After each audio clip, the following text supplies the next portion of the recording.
Hello hi welcome to way to media. ఈరోజు మనం వార్తలు చూసుకున్నట్టయితే బీఆర్ఎస్ పాటలు పెట్టినందుకు దాడి. మహబూబాబాద్ జిల్లా మాటేడులో కాంగ్రెస్ నాయకుల దౌర్జన్యం. మహబూబాబాద్ జిల్లా తొర్రూరు మండలం మాటేడులో బీఆర్ఎస్ పాటలు పెట్టినందుకు దంపతులపై దాడి చేసిన ఘటన శుక్రవారం వెలుగులోకి చూసింది. గ్రామానికి చెందిన శివరాత్రి యాకన్న గురువారం ట్రాక్టర్తో పొలం దున్ని ఇంటికి వస్తుండగా బీఆర్ఎస్ పాటలు పెట్టుకున్నాడు. గ్రామంలోకి రాగానే ఇందిరమ్మ ఇళ్ల కమిటీ సభ్యులు కాంగ్రెస్ నాయకులు బీఆర్ఎస్ పాటలు ఆపాలని హెచ్చరించగా నిరాకరించాడు. దీంతో యాకన్నపై తో పాటు ఆయన భార్యపై కూడా వారు దాడి చేశారు. ఈ దాడిలో వాళ్ళు తీవ్రంగా గాయపడ్డారు.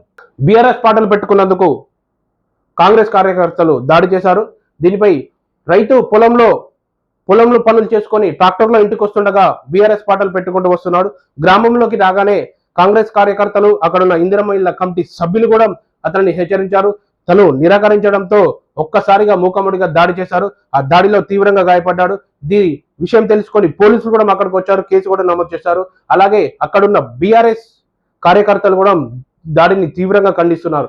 దీనిపై బాధితుడికి న్యాయం చేయకపోతే రాస్తారోకలు ఉంటుందని చెప్పి కూడా నిన్న ఈ విషయంలో వారు చాలా తీవ్రంగా ఖండిస్తున్నారు. దీనిపై మరి పోలీసులు ఎలా స్పందిస్తారో, ప్రభుత్వం కూడా ఎలా స్పందిస్తారో ఒకసారి చూద్దాం. అలాగే ఎవరికి ఇష్టాలు వాళ్ళకుంటాయి, దీనిపై దాడి చేయడం కూడా బాధాకరం.